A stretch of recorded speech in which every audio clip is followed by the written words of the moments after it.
Costa del Maresme, au nord de Barcelone, à une cinquantaine de kilomètres au nord de cette ville espagnole, pour un rendez-vous, désormais le 4e rendez-vous de ce fameux challenge de Maresme. Challenge Barcelone-Maresme, donc 1400 participants cette année pour cette 4e édition. Et comme vous pouvez le voir, des conditions idéales, des très très bonnes conditions, surtout pour cette partie natation avec une mer calme et très très peu de vagues. Cette première édition s'était tenue en 2009 et à l'époque, Marcel Zamora, sans doute le plus représentatif, tout du moins le plus connu des compétiteurs des triathlètes espagnols, avait participé à l'épreuve. Il l'avait remporté. L'année suivante, c'était un concurrent tout autre, en l'occurrence Jamie Johnson, qui avait pris la première position.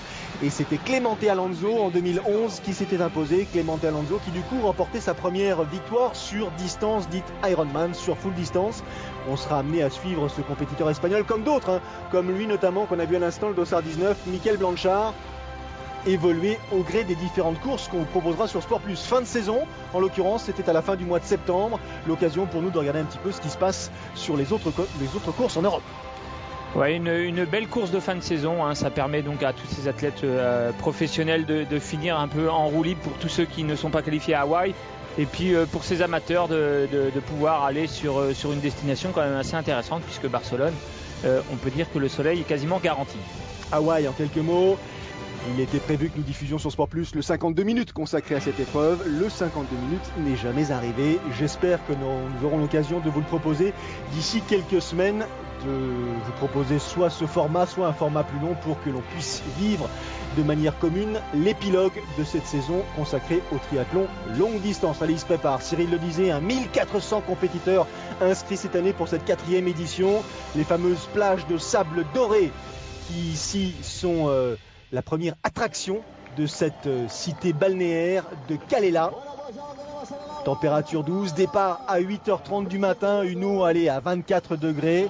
La Méditerranée comme premier support pour tous ces compétiteurs, ça commence plutôt de manière agréable. Ouais, ça commence de manière agréable. Alors des départs en vague, vous l'avez bien vu, ils n'étaient pas 1400 sur cette première vague, puisque cette première vague n'était composée que des athlètes élites. Effectivement, et le départ en vague est tellement, je dirais, pris en considération et pris de manière sérieuse que cette année, à Hawaï, pour la première fois de l'histoire, les hommes sont partis quelques minutes devant ces dames, de façon à ce que ces dames puissent bénéficier elles aussi d'un départ le plus clair possible. Il faut se souvenir que c'est quand même un championnat du monde, autant que les compétiteurs soient dans les meilleures conditions pour le courir, tout simplement. Ouais, un championnat du monde hyper important, et c'est vrai qu'on avait l'habitude de voir des filles sortir avec les 4-5 premiers garçons, donc c'est vrai que la course n'était pas forcément faussée, mais pour ces filles qui sortaient devant, c'était toujours intéressant d'être dans la vague des garçons.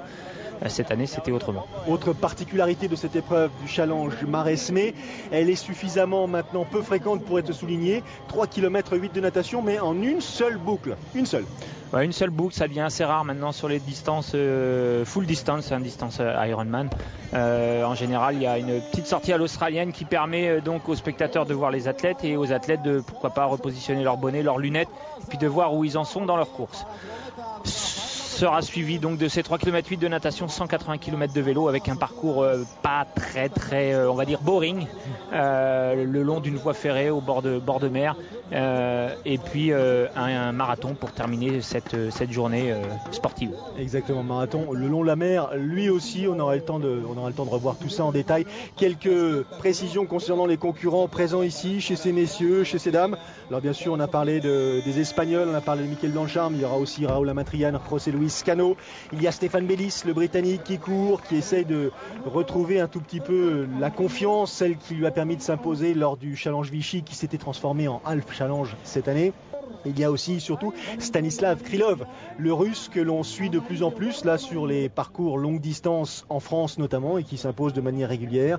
Per Bittner, un Allemand qui commence à montrer le bout de son nez, et d'autres athlètes chez ces messieurs. Chez ces dames, on aura l'occasion de croiser Meike Krebs, il y a aussi Daniela Samler, Myriam Werd, il y a Lisbeth Christiansen, Lucy Goosage. Enfin bref, il y a suffisamment de monde, Cyril, pour que la course soit incertaine. Ouais, ça va être intéressant de voir Stanislav Krylov sur cette course-là, parce qu'on l'a vu beaucoup cette saison, mais jamais sur un format aussi long. Effectivement, Krylov qui est plutôt un nageur rouleur très puissant à vélo et qui aura sans doute là un petit peu de difficulté en perspective sur le parcours cycliste parce qu'il n'aura pas de quoi véritablement s'exprimer. C'est relativement plat et surtout droit d'un bout à l'autre. Donc des gros rouleurs, des puissants en l'occurrence. Il y aura Stéphane Bellis bien sûr, Per Bittner. Il faudra surveiller sans doute une cohorte d'athlètes aux avant-postes qui vont courir ensemble ou qui risquent de courir ensemble jusqu'au terme des 180 km. Allez, le parcours natation avec ces messieurs tout d'abord qui sont partis donc 8h30, 5 minutes avant ces dames. Et pour l'instant, pas de réelle surprise, c'est Carlos Lopez Diaz, un Espagnol qui mène la danse devant Stanislav Krylov. Ce n'est pas une surprise, Stéphane Bellis n'est pas loin non plus. Parmi les invités de cette édition, à noter la présence d'Andreas Niedrig et celle de Lothar Leder. Ouais, des revenants, hein. Ils avaient déjà fait leur retour sur le Challenge Roth. Donc voilà, ils continuent la série avec Barcelone pour cette fin de saison. J'ai l'impression que le grand patron de la série Challenge a bien envie d'exploiter aussi la notoriété, les performances de ces athlètes qui ne couraient plus, mais qui, pour ceux qui courent encore actuellement, conservent malgré tout une certaine forme d'attraction. Ouais, une grosse attraction. Il faut dire que Lothar ou Andreas ont marqué l'histoire de Roth. Donc Félix, qui est à l'origine de cette série Challenge, je les connais très très bien. Et c'est vrai que c'est plutôt un retour sympathique pour ces athlètes de venir courir sur les courses que Félix a mis en place.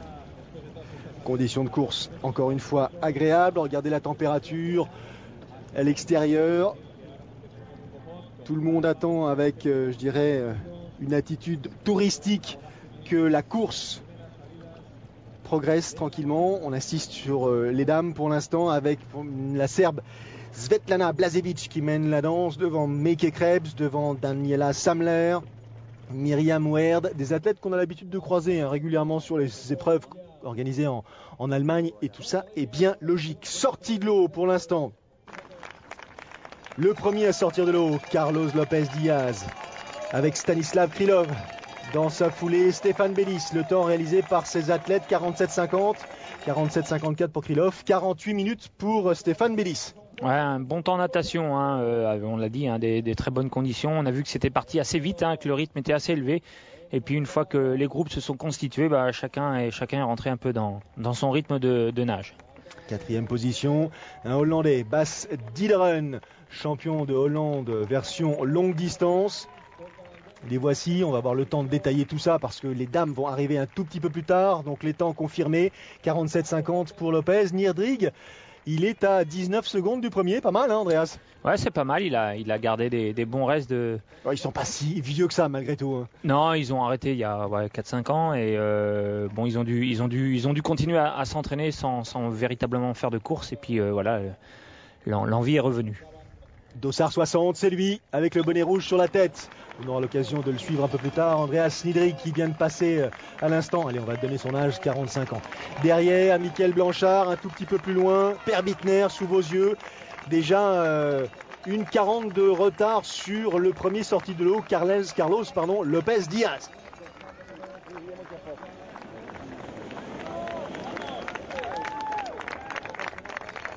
Anton Blokhin. Gros plan sur Mickaël Blanchard, l'Espagnol. Troisième du longue distance à Valence cette année.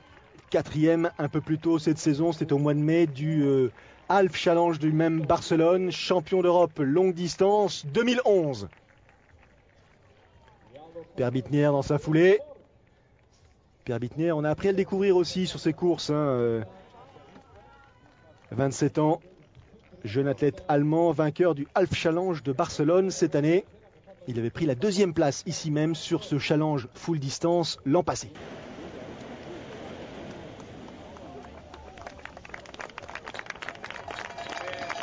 Yevgeny Nikitin. 50 minutes et 53 secondes. Ouais, c'est encore jouable. Il a fait un peu plus de 2 minutes que les premiers sont sortis, presque 3 minutes.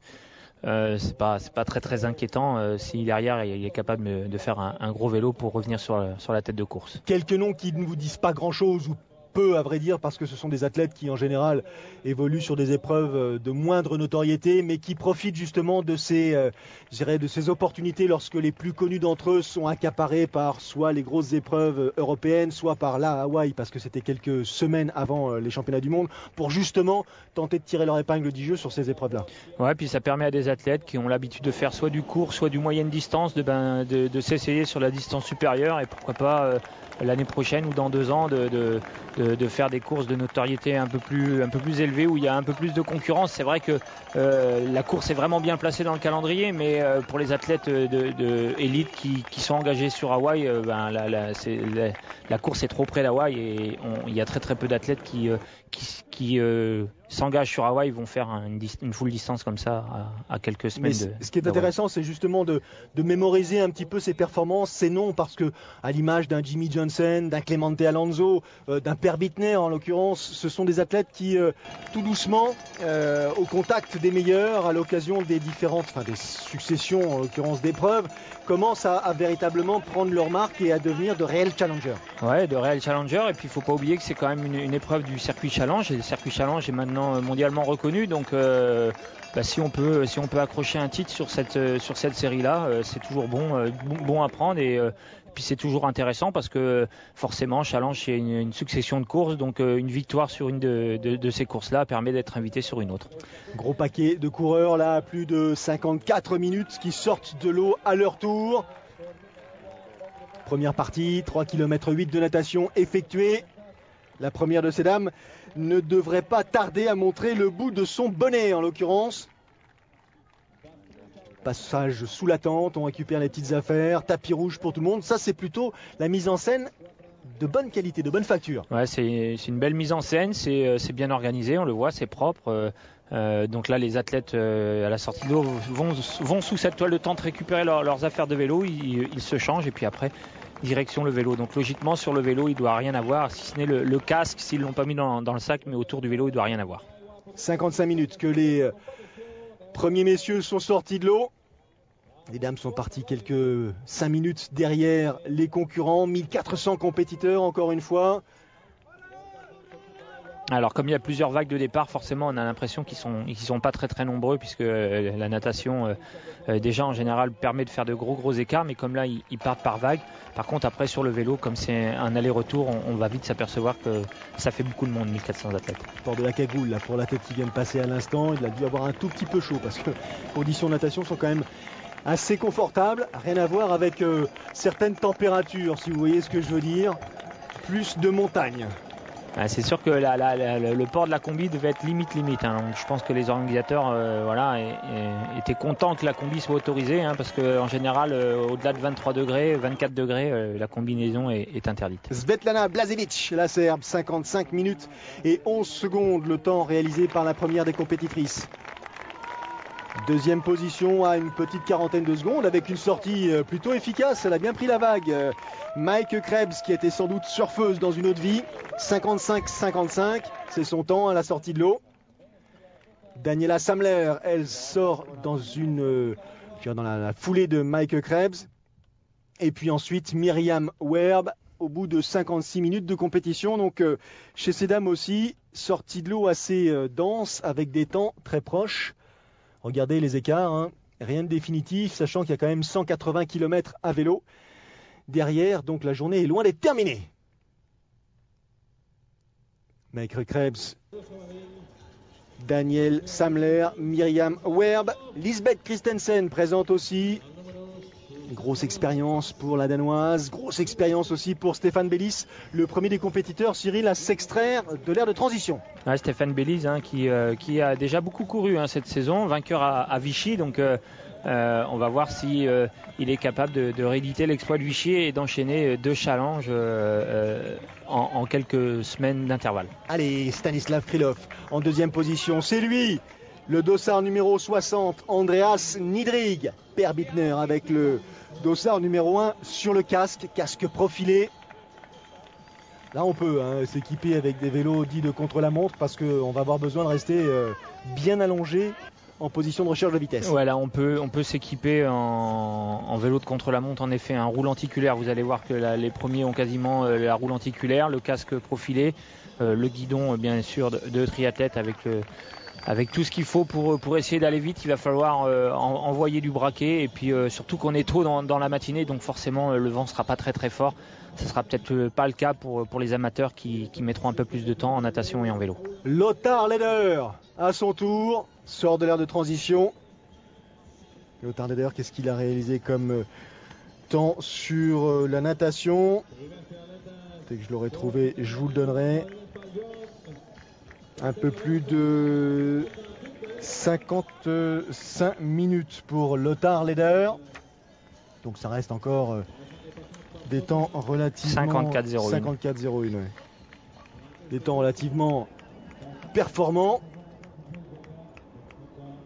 Le parcours cycliste dont vous parliez il y a quelques secondes, Cyril, ou quelques minutes plus tôt, c'est celui-ci, celui qui se dessine sous vos yeux. Alors a priori un aller-retour, 3 allers-retours, pas tout à fait de même distance. Il y a 2 allers-retours plus longs. Et effectivement, le 3e aller-retour, lui, sera un tout petit peu plus court pour permettre à cette distance de 180 km d'être parfaitement étalonné. Mais vous vous rendez compte qu'il n'y a aucune surprise à attendre. C'est véritablement une ligne droite d'un bout à l'autre. Et surtout, le décor est pas vraiment des plus, je dirais, affriolants. Ouais, on va dire que faut être fort mentalement, parce que déjà il y a 3 allers-retours, donc on passe très très souvent au même endroit, et en plus c'est vraiment aller-retour, on est d'un côté de la route et au retour on est de l'autre côté. C'est pas comme si on faisait une toute petite boucle. Là c'est vraiment de l'aller-retour, donc un peu ennuyant, et puis un parcours sans grande difficulté, donc voilà, on le voit sur les images, il faut envoyer du braquet, il faut aller très très vite, il faut rester en position de recherche de vitesse, et tout ça pendant 180 km. Dossard 62, Bas Diederen, grand gabarit, champion de Hollande, donc longue distance, 5e de l'Ironman de Regensburg en 2011, 25e à Kona l'an passé. Il a cette particularité d'avoir participé cette année au championnat du monde par équipe de triathlon sur format sprint disputé à Stockholm, puisqu'il a été retenu par l'équipe, en l'occurrence des Pays-Bas. Donc ça veut dire qu'il est capable un petit peu de s'exprimer sur les deux fronts. Ça peut avoir rapidement ses limites malgré tout, ce format-là. Oui, c'est sûr que là il passe d'un extrême à l'autre, sprint par équipe, où là faut être très très agressif sur une distance Ironman où il y a quand même énormément de gestion, que ce soit gestion de l'effort, gestion alimentaire et gestion aussi de la boisson. Donc forcément c'est les extrêmes dans le milieu du triathlon. Alors, dossard numéro 1, Per Bittner. Il était lui 2e ici même l'an passé. Il a terminé 2e du Challenge Vichy, transformé en Half Challenge à cause des températures trop élevées. Gaël Ménard avait préféré opter pour la solution, je dirais, plus confortable et réduire la course.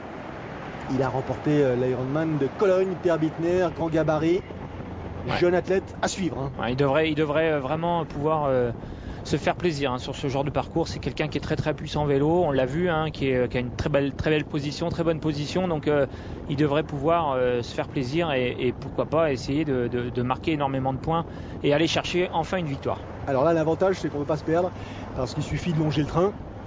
Donc vous avez un repère permanent. Donc on a vu Bittner, on a vu Dierderen, on a vu Krylov, Bellis, c'est le peloton de tête chez ces messieurs. Pour ce qui concerne ces dames, Myriam Werd, elle a repris la tête de la compétition à Svetlana Blažević, pas très loin après les premiers kilomètres à vélo. Myriam Werd, hollandaise, qui a pris une 16e place l'année dernière lors de l'Ironman d'Arizona. Chez ces dames, il va y avoir une petite compétition sans doute entre Werd, Gusev, la participation de la française, Isabelle Ferrer aussi, qui est venue montrer le bout de son expérience. Et puis dossard 102, Daniela Samler, sous vos yeux. Les athlètes qu'on a l'habitude de croiser en Allemagne, je vous le disais. Mike Krebs, dossard 93, c'est elle. On revient sur la tête de course masculine, où ça n'a pas changé, rien n'a évolué, si ce n'est peut-être que Bittner va laisser sa place à Dideren, qui va laisser sa place à Krylov, et on va rouler comme ça, sauf si imprévu, jusqu'au terme des 180 km. Ouais, c'est compliqué de lâcher quelqu'un. Pour lâcher quelqu'un sur un parcours comme ça, il faut que la personne ait vraiment un gros coup de barre. Et on le voit, un Krylov qui est plus prudent que sur les courses de distance moindre, bien évidemment, où on a l'habitude de le voir à l'attaque. Là, c'est une nouvelle distance pour lui, donc on le voit. Bon, il prend quelques relais, entre guillemets, bien sûr, à distance réglementaire, mais on ne le voit pas essayer d'aller s'échapper seul comme on a l'habitude de le voir. Solidement campé en tête de la course féminine, Dossard 97, Myriam Weerd, la Hollandaise, qui pour l'instant a pris l'avantage sur toutes les autres concurrentes, connues pour être puissantes, très puissantes. Elle aussi, elle emmène un énorme braquet sur ce parcours qui lui convient à merveille. Petite pause, on respire et on revient dans une poignée de secondes pour suivre la suite de cette 4e édition du Challenge Maresme ici au nord de Barcelone. De retour en Espagne, Challenge Maresme 4e du nom, parcours cycliste 180 km, 3 allers-retours, rectiligne, plat, et c'est tant mieux parce qu'il y en a certains qui vont effectivement avoir sans doute des efforts plus compliqués à réaliser que d'autres. Et en tête de la compétition masculine, pour l'instant, on retrouve Stanislav Krylov, on retrouve Bas Dideren, le Hollandais, on retrouve Per Bittner, l'Allemand, on retrouve Stefan Bellis, le Britannique, et d'autres, notamment un autre Britannique, Joe Skipper, qu'on va apprendre à découvrir. Et voilà, quoi de mieux qu'un rond-point pour faire demi-tour. Et lui, il est sans doute très content que le parcours soit pas plus vallonné que ça. Ouais, c'est vrai que pour certains qui découvrent la distance, qui découvrent un peu cette discipline, c'est vrai que ça peut être aussi agréable de faire un parcours comme ça en aller-retour. Ça permet d'avoir énormément de repères. La surprise, la voici. Dossard 56, Autrichien, Georges Swoboda. SWOBODA, connu pour être très puissant à vélo, un cycliste hors pair. Il est sorti avec 10 minutes de retard sur les premiers en natation et il est en train de fondre littéralement sur la tête de course au moment d'en terminer avec le 2e aller-retour. Ouais, on le voit, très puissant, il force très fort sur ses bras. Alors ça a l'air de rien comme ça, mais il est voilà, bien accroché à son guidon pour justement transmettre le plus de puissance possible au niveau des cuisses pour atteindre des grosses vitesses qui avec son vélo de contre-la-montre, sa roue lenticulaire, lui permet justement d'augmenter comme ça sa vitesse. Et c'est vrai que heureusement qu'il est sorti loin en natation, parce qu'il n'a pas mis longtemps à revenir sur la tête de course et comme ça prendre le large par rapport à ses adversaires. Et oui, Georges Swoboda, lui aussi pas très connu, si ce n'est qu'il a pris une 10e place à Klagenfurt cette année, une 19e place en Afrique du Sud sur l'Ironman disputé à Port Elizabeth, grand gabarit, 1m87, 78 kg, qui là est en train de mettre une véritable gifle à tous les compétiteurs sur le parcours cycliste parce que depuis le 2e aller-retour et jusqu'au terme des 180 km, il est en train de creuser un écart substantiel. Il frôle les 8 minutes quand il pose le vélo. Georges Swoboda, il compte plus de 7 minutes 30 d'avance sur ses poursuivants. Ouais, un vélo en 4h16, donc c'est pour vous dire la vitesse où il est allé. Je crois que 40 de moyenne, c'est 4h30. Il a mis un quart d'heure de moins. Par contre, quand on l'a vu descendre de son vélo, c'était un peu plus difficile. J'imagine qu'il avait les grosses cuisses. Il a dû effectivement forcer un maximum. Georges Swoboda, la voici. Autre particularité pour Swoboda, c'est que la transition il l'a effectuée avec ses chaussures aux pieds. Ouais, c'est assez rare. Ouais. Donc comme quoi il manque encore d'expérience dans le milieu du triathlon, ou alors il arrivait trop vite dans l'aire de transition, il n'a pas eu le temps de sortir les pieds de ses chaussures. Tenue assez salée quand même, ouais. Là, ce qui concerne son haut et son bas, il y a pas mal de sel visiblement, de traces de sel qui se sont affichées sur sa combine. Est-ce que c'est pas justement la preuve qu'il a été un tout petit poil excessif dans la façon de courir? Myriam Weerd, pas facile à dire, Dossard 97, qui elle aussi a sans doute hâte que ça se termine parce qu'il faut jouer avec ces lignes droites, vous le disiez tout à l'heure, boring, c'est-à-dire un tout petit peu lassantes au bout d'un certain temps, donc il faut vraiment essayer de trouver des raisons de rester motivé. Il faut prendre des repères, il faut avoir reconnu un peu le parcours avant pour justement se dire une fois que je suis là, je vais à mon autre repère et puis essayer de voir, même si c'est pas facile parce qu'au bout d'un moment il y a énormément d'athlètes sur la route, mais essayer de voir où en sont ses poursuivants et essayer de prendre quelques indices pour voir dans quelle forme il se trouve. Stéphane Bellis, le Britannique, le deuxième à entrer sous la tente pour récupérer ses affaires de running. Il est suivi par Stanislav Krylov, par Joe Skipper un tout petit peu plus loin, par la plupart des favoris ou annoncés comme tels. Arrivés ensemble, ils vont sans doute partir ensemble. Per Bittner à l'instant, dossard numéro 1. Bellis, dont on lit le nom sur la tenue, il est déjà passé et parti, Stéphane Bellis. Il n'a pas perdu de temps, il ne s'est même pas assis pour mettre les chaussures et les chaussettes, il est resté debout et il a quand même pris une petite avance sur cette transition. Joe Skipper avec sa coupe, je dirais presque fétiche, coupe à l'Iroquois, jeune athlète britannique, champion middle distance en 2011. Et après Joe Skipper, les autres participants s'élancent. Jacob Franzen, Stanislav qui vient de partir aussi, Per Bittner. Gros plan sur celui qui à l'instant mène la course, en l'occurrence Georges Swoboda, l'Autrichien. Ouais, il est parti avec 9 minutes d'avance, mais ça ne sera pas de trop parce qu'on le voit sur ses premiers kilomètres, il est quand même en grande difficulté. Derrière, les autres poursuivants, les Espagnols notamment, qui en terminent avec le parcours cycliste, se préparent à s'élancer sur la distance marathon.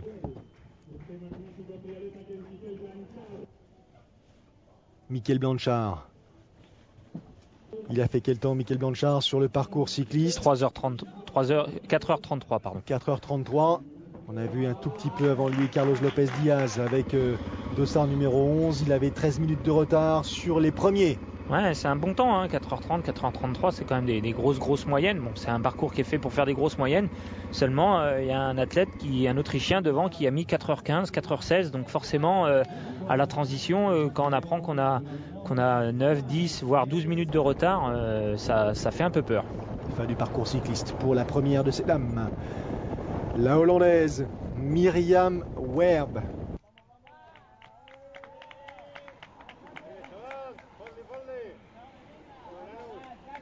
Temps clément, soleil en l'occurrence doux pour tous les concurrents. Ouais, et pas de vent surtout, parce que quand on fait un parcours cycliste comme ça le long de la mer en aller-retour, si jamais il y avait un vent assez fort, soit de côté, soit de face dans un sens, c'est compliqué parce qu'on sait que à un moment donné, quand on va faire demi-tour, ça va être très très dur. On va l'avoir à nouveau de face, tandis que là les conditions sont vraiment optimum pour faire des grosses moyennes en vélo, mais aussi pour faire un très bon temps au général si on arrive à faire un gros marathon. 4h, 46 minutes et 33 secondes, c'est le temps réalisé sur le parcours cycliste par cette athlète des Pays-Bas, Myriam Werb, qui était sortie de l'eau en 4e position. Elle n'a pour l'instant pas de concurrente là à proximité. Elle aussi, à l'image de Georges Swoboda, elle a fait un tout petit peu le ménage autour d'elle. Elle a le temps de se préparer, elle a le temps de se chausser, de ne pas oublier de rendre ses affaires, son casque, de raccrocher tout ça dans les règles de l'art et de s'élancer. Pas de grosse performance à son actif pour ce qui concerne cet athlète, à part effectivement 3e place, il faut le noter malgré tout, une 3e place sur l'Ironman du Wisconsin en 2010. La température a changé, les conditions climatiques ont évolué, la pluie a fait son apparition. Et derrière, le groupe de 5 compétiteurs revient progressivement sur Georges Swoboda. Parmi ses compétiteurs, Dieberden, Krylov, Bellis, Bittner et Skipper. Ouais, donc un groupe de chasse, donc qui revient sur l'Autrichien qui semblait un petit peu mieux. Il avait eu les premiers kilomètres très très durs. De toute façon, avec le vélo qu'il avait fait, fallait aussi s'en douter. Et faut espérer pour lui qu'il se refasse un peu la cerise, au cas où ses poursuivants reviennent, qu'il puisse s'accrocher un petit peu. Elle a été championne du monde longue distance en 2001, championne d'Europe longue distance en 2004. Lisbeth Christensen, la danoise, une année d'arrêt complet en 2011. Elle est revenue, elle a pris une 2e place lors du Challenge Copenhague cette année. Elle a pris une 6e place sur le longue distance de l'Alpe d'Huez. 2 victoires sur distance sur Ironman. C'est une des athlètes les plus expérimentées du circuit. Et là, elle compte à cet instant précis un peu plus de 7 minutes 30 de retard sur Myriam Ware, derrière Lucy Goosage et Tina Baumann. Alors, une petite erreur sur le classement. Lucy Goosage n'est pas à 9,35 mais à 9,05. Tina Baumann à quelques secondes derrière. Et Krebs un tout petit peu plus loin. C'est assez regroupé chez les filles, mis à part la Weird qui a pris le large en vélo. Derrière, ça reste quand même très très serré. Et on risque d'avoir une belle bagarre en course à pied. Attention à cette athlète, 107, Lucy Goosage. Elle aussi.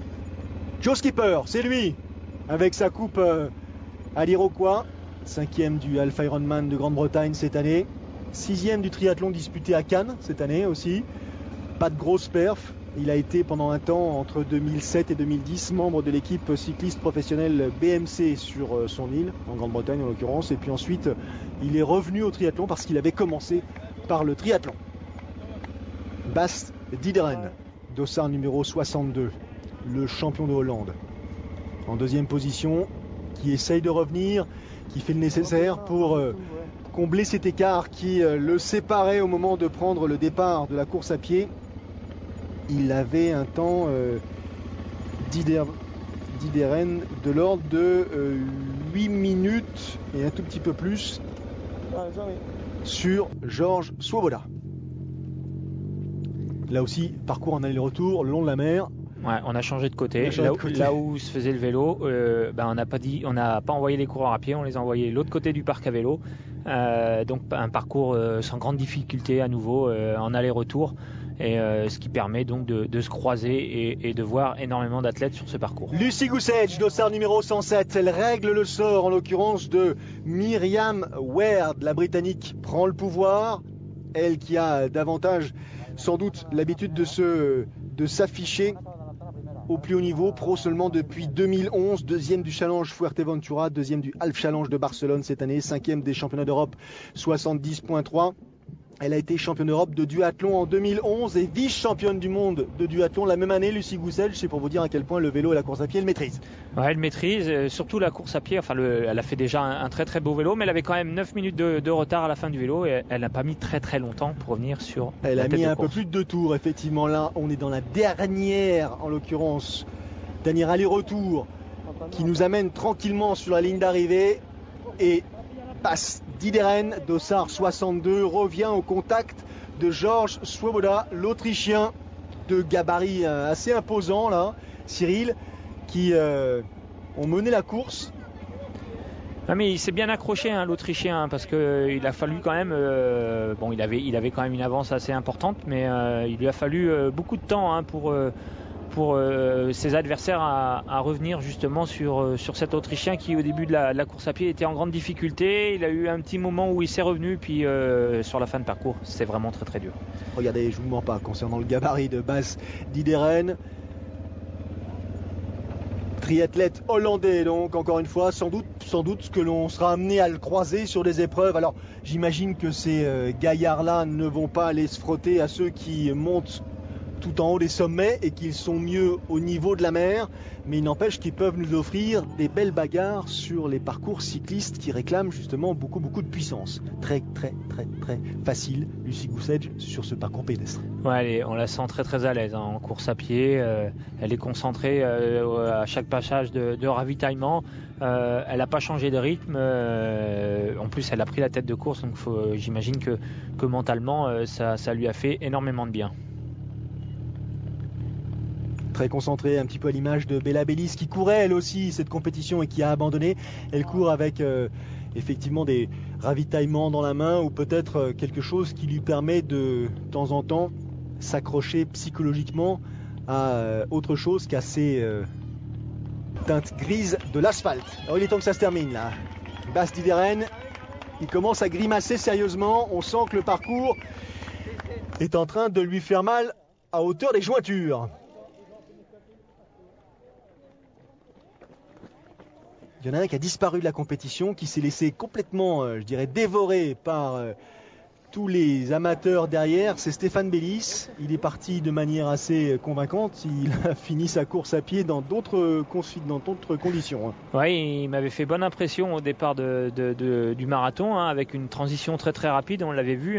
Par contre, il a vite déchanté avec un marathon. Il avait visiblement pas bien récupéré du half de Challenge de Vichy. C'était qu'un half, mais avec des conditions climatiques très très dures, avec une chaleur très forte, ce qui fait qu'on puise énormément dans ses réserves. Il a retrouvé le sourire et quelques forces insoupçonnées. L'arrivée pour Bas Diederen, le Hollandais. Première victoire sur full distance pour cet athlète. Cyril, belle perf, un temps de 8h20 minutes et 07 secondes. Ouais, très très belle perf, 8h20 et également 2h54 au marathon. Il a fallu qu'il s'emploie sur le marathon pour aller chercher le surprenant Autrichien qui avait fait un gros vélo. Donc belle perf et première victoire sur la pleine distance. L'Autrichien qui va justement lui réussir à conserver cette deuxième place. Le voici, Georges Svoboda. Il a mené le vélo, il est parti avec un peu plus de 7 minutes 30 sur Stéphane Bellis. Il s'est fait dépasser par Bas Diederen dans les derniers kilomètres, mais il réussit à monter sur la deuxième place du podium. Son temps 8h22 minutes et 14 secondes, pas mal non plus. Ouais, pas mal non plus, il a vraiment tout donné. Il a quand même fait 3h04 au marathon, un marathon bien couru, parce qu'après le vélo qu'il avait fait, c'était pas évident. Il va falloir qu'il s'améliore un peu en natation pour justement troquer les podiums. On avait passé Michael Blanchard, mais c'est Per Bittner qui est annoncé par le speaker là, au moment où il pénètre sur la dernière ligne droite qui le mène à cette ligne d'arrivée. Troisième place pour Per Bittner après sa victoire lors du Half Challenge cette année. Il prend la troisième place là de ce challenge. Il salue Svoboda, pas trop fort parce qu'il a l'air de tenir avec difficulté sur ses jambes, et il salue aussi le vainqueur Bas Diederen. Quatrième place pour l'Espagnol Michael Blanchard. Le voici, Michael Blanchard, qui en termine à son tour. 8h23 minutes, 16 secondes, un marathon en 2h53 minutes. Et la dernière petite marche là qui se franchit avec douleur pour la plupart des concurrents. C'est pas évident, c'est pas des courses faciles, on est toujours en prise. Sur le marathon, c'est toujours la même foulée, il n'y a pas de grandes difficultés, donc forcément musculairement c'est dur. Alors, qu'est-ce qu'il nous dit ? Il nous dit que la natation est partie effectivement sur un rythme élevé et que pour ce qui concerne le vélo, ça a été relativement plus simple. Il a tenu, mais après la course à pied a été sollicitante. Il est ravi de cette deuxième place. Il a fait ce qu'il pouvait, ce qu'il devait sur le parcours cycliste. Bon, après sur la partie course à pied, il ne regrette pas grand-chose. Il n'avait jamais essayer cette comment dit-on, initiative-là, c'est-à-dire forcer un maximum à vélo avant d'attaquer le parcours pédestre. Finalement, ça lui a pas mal réussi. Il est satisfait.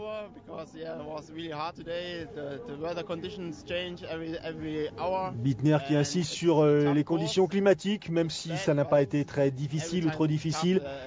La chaleur ambiante était un peu pénalisante.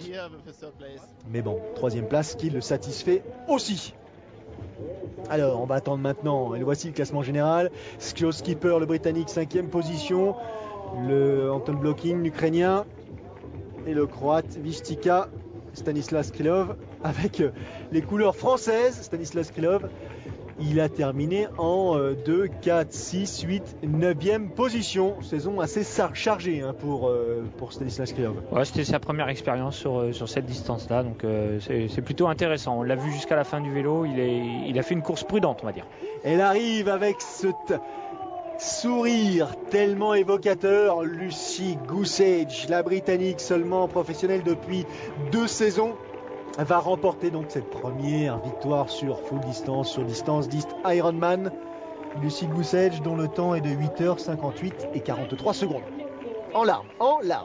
Ouais, c'est une belle victoire. Elle a vraiment bien géré sa course, et on l'a vu sur la course à pied, très concentrée mais très très à l'aise, et elle n'a pas mis très très longtemps à revenir sur la néerlandaise. Elle est surtout très très contente de passer sous la barrière des 9 heures parce qu'avec 8h58-43, elle n'imaginait pas un jour réaliser une telle performance.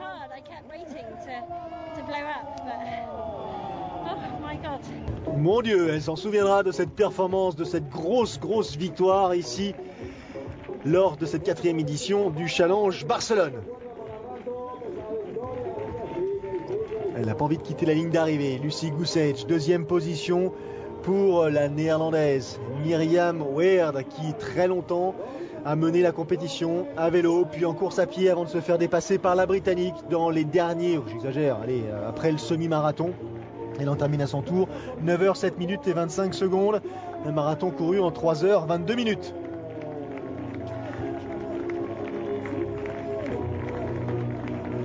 Satisfaite, éreintée, Myriam Weerd.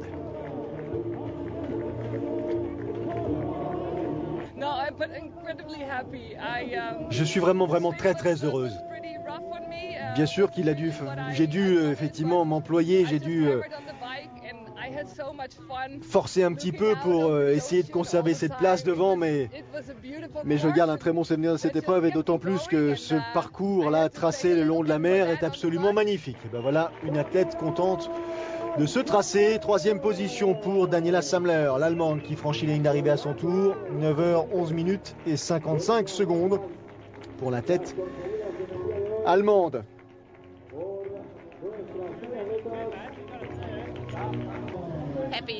Très heureuse, très heureuse. C'était une très longue journée, mais ça s'est bien passé pour moi. Goosage, Weerd, Samler, les 3 premières. À noter Lisbeth Christensen, Cyril, qui termine en 2, 3, 4, 5e position. 15 minutes simplement derrière la première. Et Isabelle Ferrer, qui termine en 7e position. Grosse saison de la part d'Isabelle Ferrer, dont on se souvient du titre de championne de France de duathlon. 4e à Calvi sur longue distance lors des championnats de France. 2e à Embrun. Bref, belle saison de la part de la Française.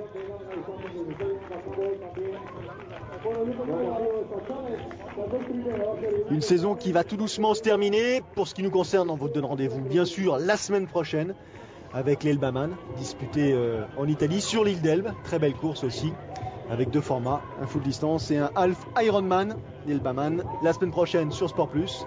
Alors bien sûr, rendez-vous dans une semaine. Salut à tous. Salut.